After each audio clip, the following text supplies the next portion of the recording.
Hello friends, welcome to merit mentors. मैं Rekha single आपके साथ नेक्स्ट वीडियो के लिए आ गई हूँ। ये वीडियो इको फेमिनिज़म के ऊपर है। ये वीडियो वेमेन स्टडीज़ के जिन्होंने एग्ज़ाम देने हैं, जेंडर स्टडीज़, सोशियोलॉजी, उन सब स्टूडेंट्स के लिए बहुत यूज़फुल है। अभी नेट के लिए थोड़े से दिन रह गए हैं। जितने भी मैंने वीडियोस डाले हैं, आप उसको जल्दी से जल्दी सब वीडियोस को देख लीजिए, बार बार देखिए। उससे ये कि रिवाइज़ हो जाएगा और जो भी पॉइंट लर्न करने वाला है वो मैं साथ के साथ हर वीडियो में बताती हूँ कि आपको ये पॉइंट ऐसे लर्न करना है। तो चलिए आज हम अपना टॉपिक शुरू करते हैं, इको फेमिनिज़म। इको फेमिनिज़म पहले है क्या, ये टर्म के मीनिंग पे बहुत सारे क्वेश्चंस आ चुके हैं प्रीवियस ईयर्स में। आपको टर्म दी होती है और आपको उसके मीनिंग के साथ मैच करना है, तो इसलिए इसका मीनिंग समझना पहले बहुत ज़रूरी है। इको फेमिनिज़म एक मूवमेंट थी, ये एक मूवमेंट थी। उसमें क्या है, इसमें कनेक्शन है, connection between the domination of nature and exploitation of women. ठीक है, ये मेन कनेक्शन है उसका। तो ये domination of nature and exploitation of women का कनेक्शन है। कब शुरू हुआ ये एक्टिविज़म कब शुरू हुआ? ये 80 से लेके 90s के बीच में हुआ था। उसी समय में ये सारे मोमेंट्स, लेस्बियन, फेमिनिस्ट, ये सब मोमेंट्स भी चल रहे थे। हमने अभी पहले जो मैंने वीडियो दिया है आपको क्विर मूवमेंट के ऊपर, उसमें भी हमने देखा है कि इस दौरान वहाँ पे क्विर मूवमेंट चल रहा था, मतलब ये लेबनिस्ट फेमिनिस्ट चल रहा था। तो इको फेमिनिज़म के लिए सबसे पहले जो कॉन्फ्रेंस शुरू हुई थी वो थी women and life on earth, eco feminism in 80s। ये 1980s में ये कॉन्फ्रेंस हुई थी एमहर्ट्स पे। ठीक है, ये एक सीरीज़ ऑफ कॉन्फ्रेंस थी, इनमें यही सब चीज़ें डिस्कस की गई। कई बार ये क्वेश्चन भी पूछा हुआ है कि सबसे पहले कौन से कॉन्फ्रेंस में इको फेमिनिज़म को डिस्कस किया गया, तो वो है विमेन एंड लाइफ ऑन अर्थ। अब ये क्वेश्चन भी आया हुआ है कि सबसे पहले ये टर्म किसने दी थी, तो ये आपको नेम लर्न करना है।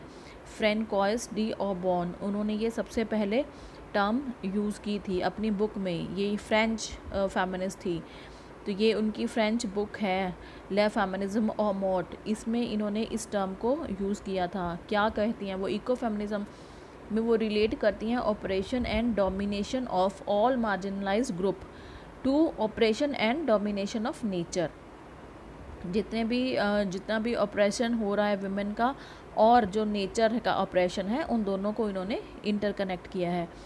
इस बुक में ऑथर ने in the book the author argues that oppression, domination, exploitation and colonisation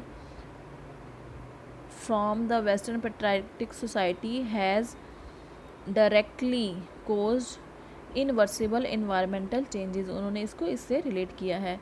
अब बुक्स के ऊपर भी बहुत सारे क्वेश्चन हमें आते हैं, तो ये इको फेमिनिज्म के ऊपर जो बुक्स हैं और जो फेमस ऑथर्स हैं उनके नेम हैं, इसके ऊपर क्वेश्चंस आए हुए हैं, आपको ये लर्न करने हैं, देख लीजिए।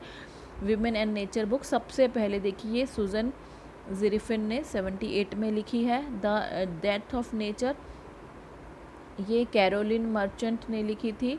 Then gyn ecology, Mary Daly, ये बहुत फेमस है बुक है, मैरी डेली के बारे में बहुत बार पूछी जा चुकी है। देन इंडियन फेमिनिस्ट बहुत फेमस जिन्होंने इस फील्ड में बहुत काम किया, that is Vandana Shiva and Maria Mies. इन दोनों ने मिलके इकट्ठे एक बुक लिखी थी, इको फेमिनिज्म, इन 1998। इसके बारे में बहुत क्वेश्चन आ चुके हैं।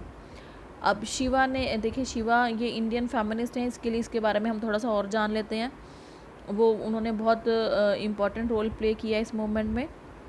अकॉर्डिंग टू हर ये उन्होंने एक आर्टिकल लिखा था, empowering women a more sustainable and productive approach to agriculture can be achieved by reinstating the system of farming in India that is more centred on engaging women. तो ये इनका statement है, और ये क्वेश्चन भी आया हुआ है कि ये स्टेटमेंट आपको दे दी है और ऑथर के नेम्स दिए हैं कि किन्होंने ये स्टेटमेंट्स लिखी। तो आप ये देखिए, मैंने जो वीडियो बनाई है वो जो प्रीवियस ईयर में क्वेश्चंस आ चुके हैं उस बेसिस पे बनाई हैं। पहले मैंने सारी वीडियोस डाल चुकी हूँ मैं जो प्रीवियस ईयर के क्वेश्चन पेपर्स थे। अब मैं ये टॉपिक वाइज आपको सारे वीडियोस दे रही हूँ, और ये टॉपिक जो मैंने प्रिपेयर किया है वो भी प्रीवियस ईयर के क्वेश्चन के बेसिस पे किया है। इसमें जो सारा कुछ कंटेंट मैंने लिखा है वो सारा क्वेश्चंस में आ चुका है, और इससे आपको आइडिया लग सकता है कि कैसे क्वेश्चन आते हैं और आपको कैसे प्रिपरेशन करनी है। और फिर ये एक बहुत फेमस ऐसे था, नंबर 5 पे मैंने इसको लिखा है, ये 4 बुक्स हो चुकी, ये 5th नंबर पे ये एक ऐसे है entitled eco feminism towards global justice and planetary health. Author थे इनके Greta Gaard and Lori Gruen. ये बहुत फेमस है, ये भी बहुत फेमस है, ये आपको याद करनी है। अब हम देखते हैं कि इस इको फेमिनिज्म से रिलेटेड इन्वायरमेंटल मूवमेंट्स जो हुए वो क्या क्या हुए हैं। ठीक है, इन मूवमेंट्स के ऊपर भी बहुत क्वेश्चन आए हुए हैं। ये ग्रीन बेल्ट मूवमेंट्स के ऊपर तो बहुत क्वेश्चन है। तो देखिए, सबसे पहले हम क्या देखते हैं, हमारे इंडिया में उत्तराखंड 1973 में चिपको मूवमेंट हुआ था, बहुत फेमस है। वो इको फेमिनिज्म में ही ये कवर होता है। ये किस लिए था? Protection of forest from deforestation, non violence protest था ये। ठीक है, बहुत फेमस था चिपको मूवमेंट। देन कीनिया में 1977 में हुआ ग्रीन बेल्ट मूवमेंट। इन्होंने ये प्रोफेसर वेंगारी मैथाई इन्होंने शुरू किया था। ये बहुत बार इन पे क्वेश्चन पूछा गया है। वेंगारी मैथाई को आपने ग्रीन बेल्ट मूवमेंट से कोरिलेट करना है, इको फेमिनिज्म से कोरिलेट करना है। जब भी इनके ऊपर क्वेश्चन आए आपको ये ध्यान रखना है। तो क्या था ये? एक मूवमेंट था, ये एक रूरल ट्री प्लांटिंग प्रोग्राम था। ठीक है, which Maathai design to help prevent deforestation in the area. तो ये इन्होंने ऑर्गेनाइज़ किया था। किन्होंने? ये विमेन ने किए थे। ये जो इन्वायरमेंटल जो मूवमेंट्स हुए हैं जो शुरू के, वो सब विमेन ने किए हैं।